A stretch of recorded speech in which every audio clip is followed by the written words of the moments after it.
Ministry of defence கீழே வரக்கூடிய ordinance factory Trichy துப்பாக்கி தொழிற்சாலையிலிருந்து ஒரு புதிய ஜாப் நோட்டிஃபிகேஷன் வந்திருக்கு. ஸோ இந்த ஜாபுக்கு யாரெல்லாம் தகுதி, யார் அப்ளை பண்ணலாம், எந்த மாவட்டத்திலிருந்து வந்திருக்கு அப்படிங்கிற எல்லா தகவலையும் தான் இன்னைக்கு நம்ம இந்த வீடியோவில் பார்க்க போகிறோம். நீங்க பார்த்துட்டு இருக்கிறது jobs guide Tamil YouTube channel. இந்த சேனல் உங்களுக்கு பிடிச்சிருந்தா மறக்காம லைக் பண்ணுங்க. இந்த சேனலை உங்க ஃப்ரெண்ட்ஸ் அண்ட் ஃபேமிலி கூட ஷேர் பண்ணுங்க. இது மட்டும் இல்லை, நம்ம கிட்ட இன்னொரு டெலிகிராம் சேனல் இருக்கு. அதோட லிங்க் நான் கீழே டிஸ்கிரிப்ஷன்ல கொடுத்துறேன். அதுல இங்க கொடுக்க முடியாத பல விதமான கவர்மெண்ட் அண்ட் பிரைவேட் ஜாபோட அப்டேட்ஸ் கொடுத்துட்டு இருக்கும். முடிஞ்சா ஜாயின் பண்ணிக்கோங்க, உங்களுக்கு ரொம்பவே யூஸ்ஃபுல்லா இருக்கும். ஓகே, OFD ஆர்டினன்ஸ் ஃபேக்டரி திருச்சின்னு சொல்லுவாங்க. இங்க இருந்து தாங்க இந்த நோட்டிபிகேஷன் ரிலீஸ் ஆயிருக்கு. So government of India ministry of டிஃபென்ஸுக்கு கீழே வரக்கூடிய ஒரு யூனிட் தாங்க இது. ஸோ என்ன பதவிகள் கொடுத்துருக்காங்க அப்படின்னு பார்த்தீங்கன்னா, கிராஜுவேட் மற்றும் டெக்னீஷியன் அப்ரெண்டிஷிப் போஸ்டிங் தாங்க கொடுத்துருக்காங்க. கிராஜுவேட்டுக்கும் அப்ரெண்டிஷிப் இருக்கு, டெக்னீஷியன் டிப்ளமோக்கும் அப்ரெண்டிஷிப் கொடுத்துருக்காங்க. ஸோ ஃபர்ஸ்ட் இந்த அப்ரெண்டிஷிப்புக்கு எப்படி ஆன்லைனில் அப்ளை பண்ணுறது அப்படின்னு பார்த்தீங்கன்னா, ஜஸ்ட் ஒரு கூகுள் ஃபார்ம் தான். இந்த QR கோடையோ இந்த கூகுள் ஃபார்மையோ நீங்கள் டைரெக்டாக கிளிக் பண்ணி அப்படியே அப்ளை பண்ணலாம்னு சொல்லியிருக்காங்க. அப்ளை பண்ணுறதுக்கு 21/6/2023 ஸ்டார்டிங் டேட் ஆல்ரெடி ஸ்டார்ட் ஆயிடுச்சு. லாஸ்ட் டேட் அப்படின்னு பார்த்தீங்கன்னா அடுத்த மாதம் 9ஆம் தேதி வரைக்கும் கொடுத்துருக்காங்க. ஸோ ஜஸ்ட் இதை கூகுள் ஃபார்ம் மூலமாகவே நீங்கள் அப்ளை பண்ணிக்கலாம். கூகுள் ஃபார்மில் அப்ளை பண்ணுறதுக்கு முன்னாடி நீங்கள் கண்டிப்பாக போர்ட் போர்ட்டலில் ரிஜிஸ்டர் பண்ணியிருக்கோன்னு சொல்லியிருக்காங்க. ஸோ இந்த போர்ட் போர்ட்டல் எப்படி ரெஜிஸ்டர் பண்ணுறது அப்படிங்கிறத பற்றி ஆல்ரெடி நம்ம சேனலில் வீடியோ போட்டிருக்கோம்.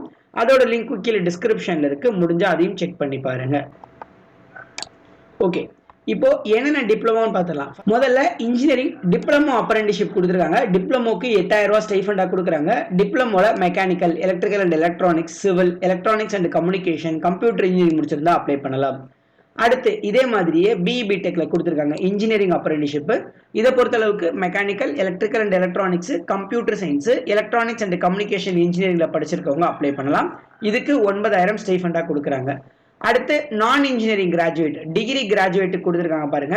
ஸோ இதில் BSc, BA, BBA, BCom, அதுக்கப்புறம் BCA இதுக்கு எல்லாத்துக்கும் கொடுத்துருக்காங்க. ஸோ BSc பொறுத்தளவுக்கு பிசிக்ஸ், கெமிஸ்ட்ரி, மேக்ஸ், கம்ப்யூட்டர் சயின்ஸில் கொடுத்துருக்காங்க. அடுத்து BCA பொறுத்தளவுக்கு அப்ளிகேஷன்ஸ்லையும், BA பொறுத்தளவுக்கு இங்கிலீஷ், ஹிஸ்ட்ரி, எக்கனாமிக்ஸ் கொடுத்துருக்காங்க.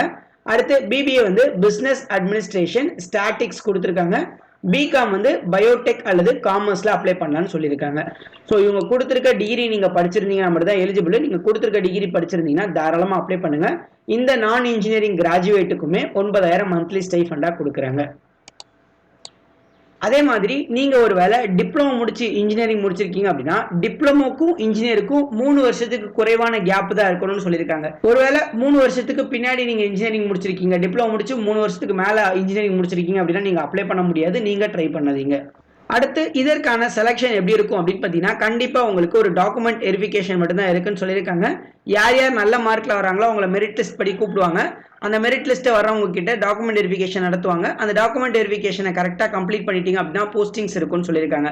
டாக்குமெண்ட் வெரிஃபிகேஷனுக்கு நீங்கள் என்னென்ன கொண்டு போகணும் அப்படிங்கிற டீடைல்ஸுமே இந்த இடத்துல கொடுத்துருக்காங்க பாருங்க. ஸோ கண்டிப்பாக நீங்கள் ரிஜிஸ்டர் பண்ண இந்த போர்ட்டலோட ரிஜிஸ்ட்ரேஷன் ஃபார்மு, அதோட 2 set xerox copy plus original எடுத்துகிட்டு போகணும்னு சொல்லியிருக்காங்க.